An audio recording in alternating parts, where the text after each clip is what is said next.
For some, a heretical threat. For others, a path that elevates humanity. For still others, a sedition that will destroy order. Imagine a square where flames rise to the sky. Hands bound, faces resolute, religious chants rise from the crowd. Yet the palace gates had just opened to them. They thought they would be protected under the shadow of a sultan, but their fate had already been sealed, and now the real question is, who burned the Hurufis alive during the reign of Fatih Sultan Mehmet, and why? In the shadow of the throne, August 1444, Murad II abdicates the throne and retires to Manisa. His son, Mehmed II, who is only 12 years old, ascends to the Ottoman throne. A child sultan, but the palace walls are not childish. Power does not tolerate a vacuum. State affairs are guided by Molla Husrev, Mullah Gurani, Molla Fahreddin Acemi, and Grand Vizier Mahmud Pasha. A circle of knowledge and authority forms around the young sultan. The throne appears to belong to the child Sultan Mehmed. However, decisions are shaped by experienced hands.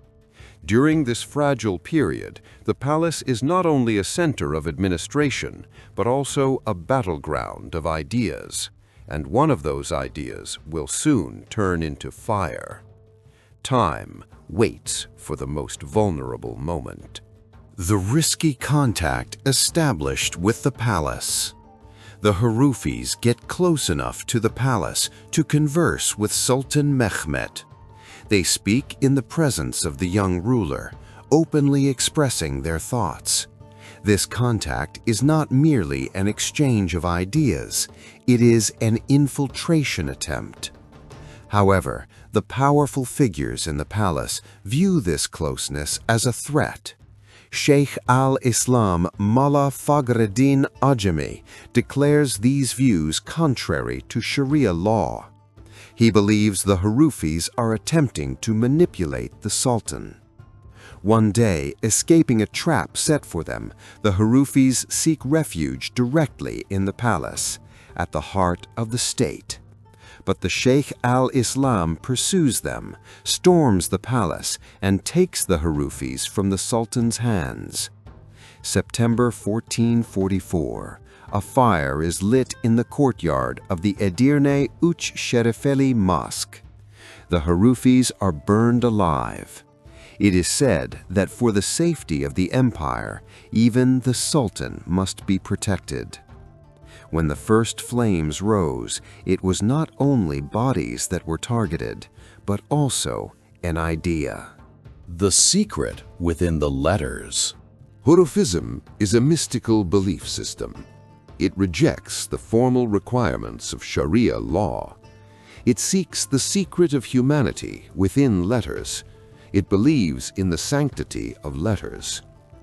The founder of this path is Fazlallah Astarabadi. He was born in 1339 and died in 1393. He argues that letters and numbers carry divine meaning. He claims that the human face reveals traces of this sanctity. According to Hurufis, humans are mirrors of God. Humans are the apple of the universe's eye. There is no life after death. There is no offer. Formal acts of worship, such as prayer and fasting, are meaningless.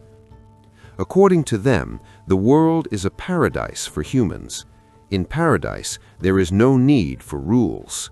This idea shakes the foundations of authority. The state never forgives ideas that undermine its order. The execution of Fazlallah. In 1393, Fazlallah was imprisoned in Alenjak Castle in Iran. His beliefs were found to be contrary to Sharia law. He was asked to renounce them. He refused. He was killed by order of a cleric named Sheikh Ibrahim. His body is tied by the feet and dragged through the market and bazaar.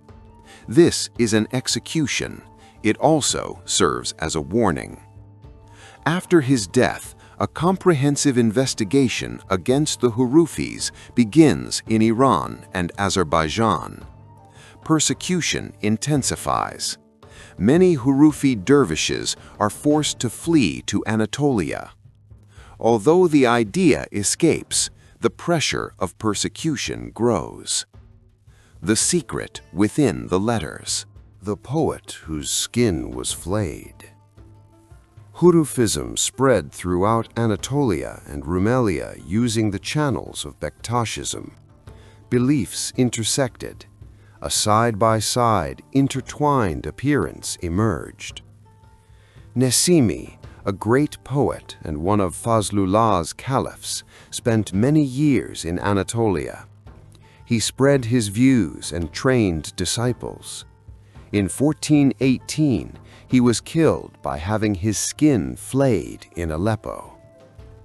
In the 16th and 17th centuries, Hurufism became one of the core beliefs of Bektashism. Sayyid Nesimi is considered one of the 7 great Alevi Bektashi poets by the Bektashis.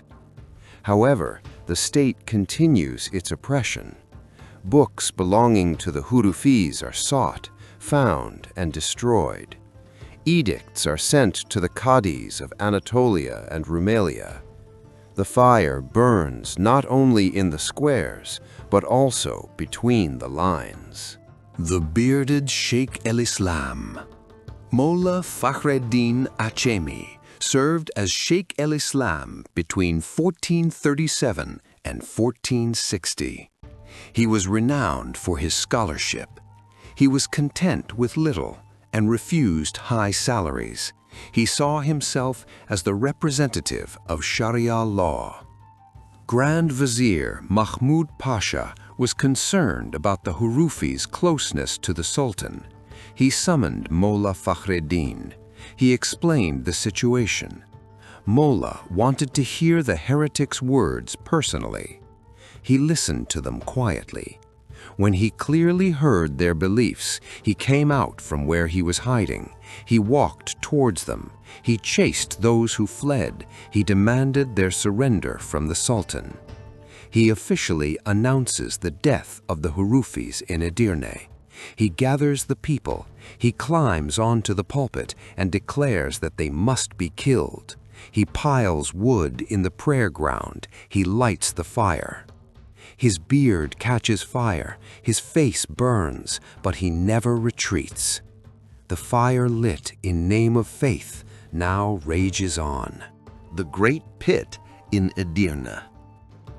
Towards the end of the 1450s, a large pit is dug in the wide meadows outside Edirne. It takes days. The pit is filled with wood and brushwood equivalent to the volume of a forest. A fire was lit. The heat was hellish. Flames rose to the sky. Soldiers dragged thousands of people, their hands and arms bound, to the edge of the pit.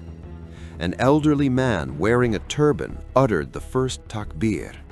The crowd responded with takbirs and curses. The soldiers threw the bound bodies one by one into the flames. Screams mingle with the takbirs. The smell of burning flesh fills the air. No one leaves the square for hours. They wait there until the last victim is charred. The only crime of those burned is to be Hurufi, and nothing remains but the ashes carried by the wind. Sometimes history judges not a belief, but humanity itself.